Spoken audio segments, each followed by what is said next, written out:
Do it. You scrolled on this video to do it.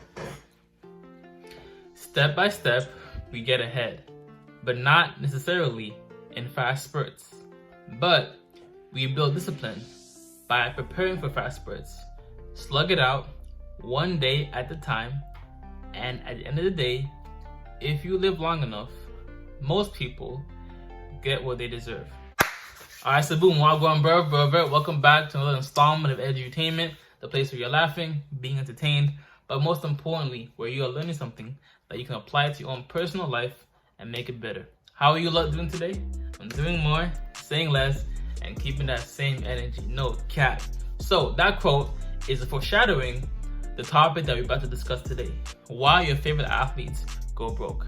Having money at a young age is one thing, but having money and fame at a young age is the whole different ball game. No cap. Antoine Walker made $110 million over 13 seasons in the NBA. On third down, over the top, the pass is complete for a first down.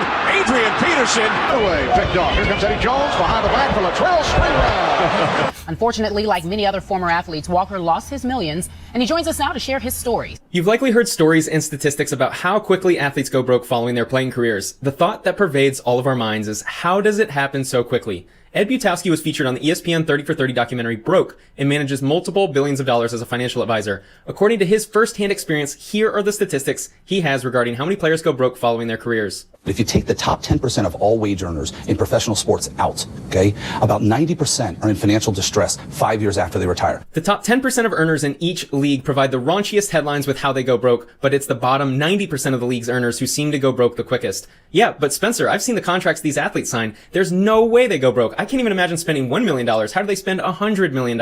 Before we get into the specifics, I believe there are two phenomena at play that lead to athletes going broke so quickly. The first reason is a concept in economics called marginal utility. Utility is the satisfaction or benefit derived by consuming a product. Thus, the marginal utility of a good or service is the change in the utility from an increase in the consumption of that good or service. Think about a time when you were really hungry. If you were to eat a slice of pizza, the pizza's utility would be a 10 out of 10. On the second slice, you're really satisfied, but not as much as the first, 9 out of 10. On the third slice, the pizza's utility is a 6 out of 10 because you're starting to fill up. By the completion of the fourth slice, you're so full you don't want any other slices of pizza. The fifth slice of pizza has a utility of 0 out of 10 because you don't want it or need it. After every slice, the marginal utility of an additional slice is negative. Athletes suffer from a misunderstanding of the law of marginal utility. They typically do not have any money and then they win the lottery and have millions. They never experience the progression of wealth where they find out how much consumption or utility is needed to fulfill their wants or needs. Most of us will experience small increases in income over the years, so we have a chance to figure out where we start to experience the law of marginal utility, which is commonly referred to as the law of diminishing returns. Every few years, we may get to upgrade our... This is part of the reasons why you should enjoy the journey, the process. Let's say you make YouTube videos. The process of making a YouTube video and learning how to monetize your channel, monetize your income, and make money online over the course of, let's say, 3, 4, or even 5 years, compared to making it all in 1 year, is substantially greater. Not only will you have the ability to weather the storm of maybe periods where you aren't getting a lot of views, but you'll be able to recreate that success and be able to teach other people more than likely, right? For example, let's say it took you 3 years to really figure out the channel that you want to create and the type of content you appreciate and the type of content your audience appreciates, as opposed to in 1 year you got 100k subscribers. Would you really appreciate the journey? Not only would you appreciate it, but let's say one video doesn't do well. Maybe you usually get 100,000 views per video. Now for a certain period of time, you're only getting 10,000 or 20,000. You wouldn't be as discouraged because you know you've been there, done that, compared to someone who just blew up in one instant. It's kind of like, it's the same as a rapper, you know? Rappers who have been at it for a long period of time, they're at least 3, 4, even 5 years before they blew up, compared to the guy that just started rapping and then within 1 year he blew up. He had no foundation. He had no foundational audience or fans that could carry him beyond just that one song. You said no. The lie detector determined you're telling the truth.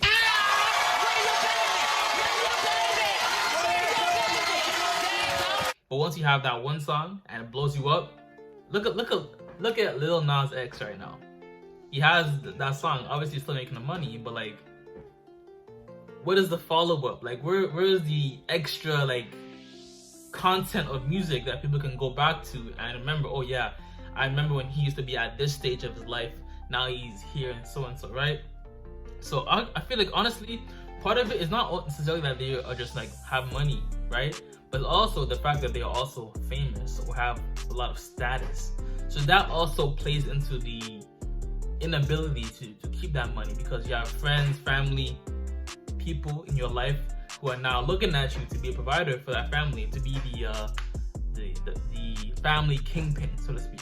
Find out that at some point we actually don't want a bigger house because it costs too much in taxes and maintenance and it's not needed. Similar to the pizza example, at some point a house with more square footage may actually have negative marginal utility. You can apply this to everything. How many times to eat out at a fancy restaurant, how many vacations to take, how many cars to buy. These athletes go from dorm rooms to then being able to buy a 8,000 square foot house without realizing that maybe a 3,000 square foot house was all they needed. I think this is partially why baseball players generally don't go broke at the same rate as other professional sports, because they spend years in the minor league system making 20 grand a year, riding buses to small cities, and staying in second-rate hotels. By the time they make it to the show, they've already realized where their law of diminishing returns on consumption exists.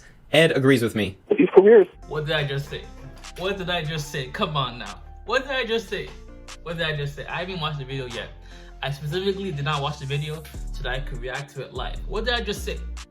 The journey in every aspect of life is what propels you forward, right? Like the same quote I just said, step by step we get ahead, but not necessarily in fast spurts. But we build discipline by preparing for fast spurts. You slug it out one day at a time, 1 inch at a time, and at the end of the day, if you live long enough, most people get what they deserve. I think a part of why a lot of people right now struggle financially is the fact that we don't think twice before we spend, right? First of all, always pay yourself first. Any deposit that you get bi-weekly or monthly, 10%, 20%, 30% of that should go straight into your savings account. So by that means, you're already living below your means, because now you only have 70% of your income that you're working with. And obviously, anytime you buy stuff, always have this mindset, right? When I buy stuff, I always think about it this way. How long or how many hours of my life would it take me to make this money back? If shoes cost $100 and I get $20 and I make $20 per hour, are those shoes worth 5 hours of my life? If you've done the math and you feel it's worth it, sure, go ahead. But always ask yourself, right? Always ask yourself that question. The goal is to stack your money, act broke, get your bread, and all the crumbs too. You know what I'm saying? Like, Especially football, they're cut short real quick, and their contracts aren't guaranteed. And if I was to kind of list the players who have the greatest financial problems, it is absolutely your football players are top on the list there. And the ones that do the best with their money are the baseball players. Most baseball players might get a good signing bonus, but most of the baseball players, their careers take a long time before they get to the major leagues. They've rode the bench, or not just rode the bench, but they've for a long time, but they rode the bus. The second reason athletes go broke so quickly is that they don't earn money by using money. Athletes, entertainers, musicians earn their money from entertainment, not from running a business. So it's idiotic of us to expect them to know how to run a multi-million-dollar business. Athletes signing deals worth tens of millions of dollars are running a multi-million-dollar business, and they have no experience managing money. This is a recipe for disaster. Al Harrington spent 16 years in the NBA and speaks about this concept. We didn't learn how to make that money. You understand what I'm saying? We didn't really, I'm not gonna say we didn't earn it, but we definitely earned it, but we didn't learn how to make it. We didn't run a business. We didn't learn how to balance books and run the P&Ls and all that type of stuff. You know what I'm saying? That's kind of after the fact. And then a lot of times what happens with the players, which sucks, is that we have financial advisors and agents and all that that discourage us to learn how to do that. When you start a business, you have to be super resourceful with every dollar you have. As you grow, you're always aware of how every dollar is spent because you have to for survival. If you're ever able to grow the business enough to make millions, then you'll understand how to account for every dollar and how to invest the money you made. This is why almost all successful business owners don't go bankrupt, even if they experience a single huge payout. So where do these athletes spend their money? The easiest way that professional athletes go broke is nearly all of them enter into a business partnership that has a 60 to 80% chance of ending, resulting in the athlete losing half of their money. Want to take a guess what business partnership I'm talking about? It's not real estate or restaurants. If you guessed marriage, you nailed it. The New York Times and Sports Illustrated highlight that the divorce rate for professional athletes is roughly 60 to 80%. Every athlete probably thinks their situation is different, and that the woman with hundreds of bikini pictures on Instagram who loves him because of his smile and jokes will be there until death do us part. Marriage is a beautiful thing when it works out, but these young, wealthy athletes are living in a country and time where it's so easy to divorce that it's almost inevitable. What's that? What's that? What's that? Prenup.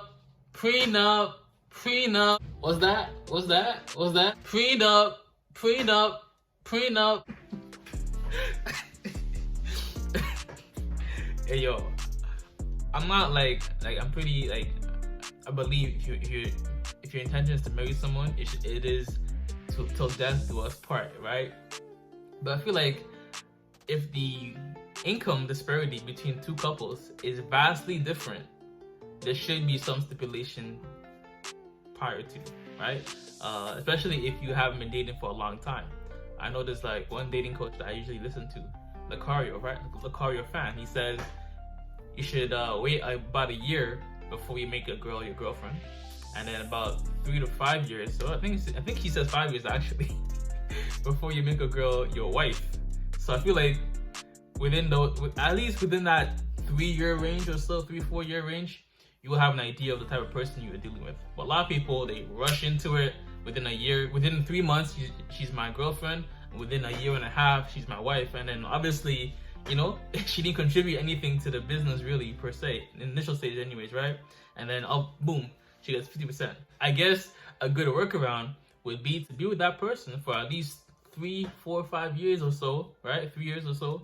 And then have a prenup that perhaps ages out, like it becomes nullified after maybe 15 or 20 years. If you're still with somebody for 15 or 20 years, I think they deserve part of your money, even though you are making, or you did make, substantially more than them, right? That's 20 years of investment into you and your kids or whatever it is, right? So I think a prenup, like you have all the money that you made before the marriage is yours, but the money made during the marriage, you know, you split it, especially if you have kids and shit, right? So it's a lot. That's some red pill stuff right there for you. But like, guess what, man, right? What does she bring into your life besides her looks?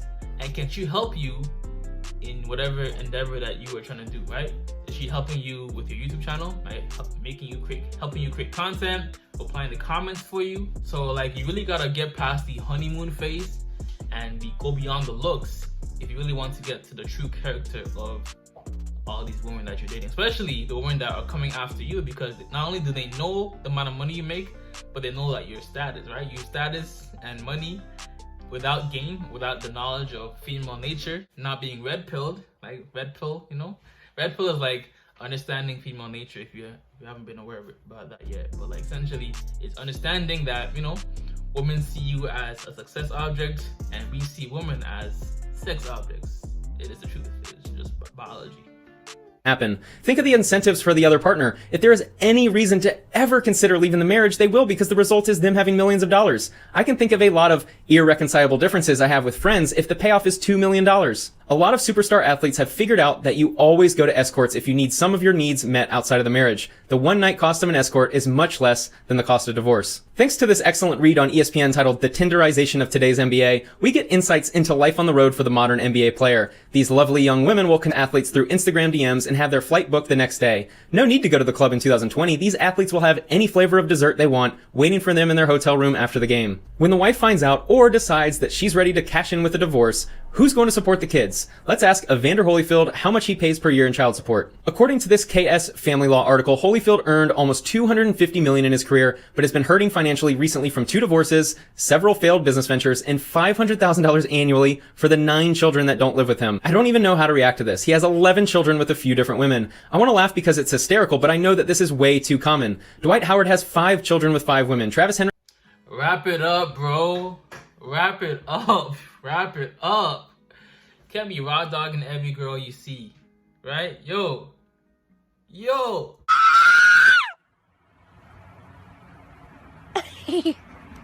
What the fuck? What the fuck? Stop playing. What the fuck? Stop playing. What the fuck is that? Ah! What the fuck? Wrap it up. Honestly, real tip on like man to man tip, right? if you've never had sex without a condom, I highly recommend you don't start, because I don't know, man. I don't know. But realize, right? The more you have to lose, the more you should be wearing a condom in the first place. You being broke, quote unquote, living at your mom's basement, compared to you having your own apartment and maybe a business that you're running that's making you, let's say, $10,000 per month. You have more to lose compared to this guy. So you should be wrapping it up. Count 100 bands while I'm rocking V-Long. She don't take her pants off, I just want the head, she know what to keep on. Right? So 11 children with 10 different women. Antonio Cromartie had an amazing segment on Hard Knocks in 2010 where he was asked to name his 13 children by name. But we need to send our congratulations to Antonio because he now has 14 children with 8 different women. Blake Griffin is an A-list NBA star who recently found himself in the news as speculation swirled that he was being asked to pay $250,000 a month for child support. Thankfully, TMZ got to the bottom of this and found out that he only needs to pay $32,000 a month. I'm not a parent, but I didn't realize 2 kids needed $384,000 a year to survive. I put divorce and child support as the first 2 reasons because these high-paid athletes go broke after their playing days. When they're playing and spending their money frivolously, they are staying afloat and living lavishly because the money is still coming in. When the money stops coming in is where they start having problems. Remember, they live a certain lifestyle, and judges can see how much money they have been making, and you have to make sure the kids continue living the same life as before. So when the divorce hits and the judge rules how much child support is owed, athletes get the hammer because the income will stop in the next 2 or 3 years, but now they owe millions to their ex-wife and an ongoing monthly expense to support the kids for many years after retirement. The heart of why athletes go broke is they spend their money on items that cost them money long after their playing days. When they're earning $10 million per year playing football, they can afford a 10,000 square foot house with a giant pool in the gated community, but when that's another thing that helps me save money a lot, right? It's always asking myself, like, when I spend this money, what is the ROI of this purchase? Right? It's saying you go on vacation. The ROI is relaxation, reduce stress, whatever, right? Like for a car, for example, I'm gonna buy a car used 2 or 3 years after its release date, where most of its depreciation is gone, right? Boom. Okay, I know it's a necessity, but and I know I'm gonna lose money on it, but let me just maximize the depreciation on that car, right? Whatever you are buying, what is the return on investment on that money? And how soon can you get it back? Those 2 things, right? Honestly, ask yourself, like, yo, your phone bill, your Netflix, what is it? Is there a way for you to lower your total overhead of your house substantially, right? Literally, my phone bill is like $20 a month. $20 per month, right? Only thing that I have in my life are necessities. Nothing else. Like, I literally live in Airbnbs. I don't pay for furniture. I don't bring furniture. Everything that I own can be fit into a luggage, and I'm out, straight up, right? I actually made a video about Airbnbs and how you can live in one, even if you have bad credit. I'll leave that link in the cards up here, so definitely check that out. But yeah, it's adopting more of a minimalistic approach to your life will go a long way. Income stops, they still owe $100,000 a year in property taxes, they still owe money to the nanny, they still have expensive insurance, they still need to maintain their property, they still need to maintain their luxury vehicles, yes, multiple for the athlete and multiple for the wife. On an episode of Selling Sunset on Netflix, Larsa Pippen, Scottie Pippen's ex-wife, was... How many cars do you need, bro? How many cars? That shit is hard. Hey, bro, come on now, dog. Come on, man. Like, bro, like every, hold on. Then they. Maybe two, maybe.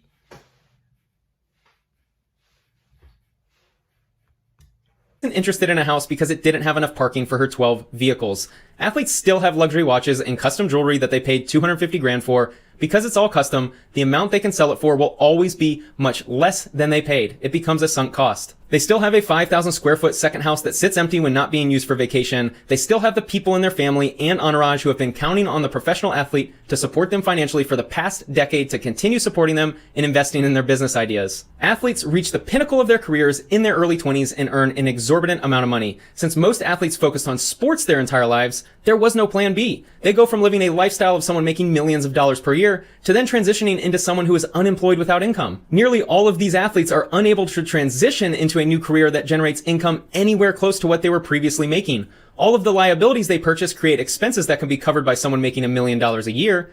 But now that the athlete is no longer earning that salary, They've lost half of what they had in divorce, and they just added 30 grand a month in child support payments. Their pot of money starts diminishing rapidly. That's crazy, man. Shout out to Spencer Cornelia. It's crazy. It's actually, I don't know, man. I think when it comes down to it, just be grateful for your slow progress, your slow grind, right? You may not see any instant progress per se. It might take a couple years before you see any progress in your business venture. And honestly, right, use your 9-to-5 job, use your regular job, your steady income job to fund your business, right? That'll give you the necessary income you need, or the emergency fund that you need to focus on your business. I've said it before in the past, but I'll say it again, right? You want to be paying yourself first, 30% at least, or whatever you can afford. Put that into your savings account, right? So that after a while, you now have, let's say, 3 or 6 or even 12, a whole year worth of expenses in an emergency fund that you have covered in the event that you decide to quit or you get fired. Now you have the time, the energy, and you're not as pressed for time in terms of being able to focus on your side hustle.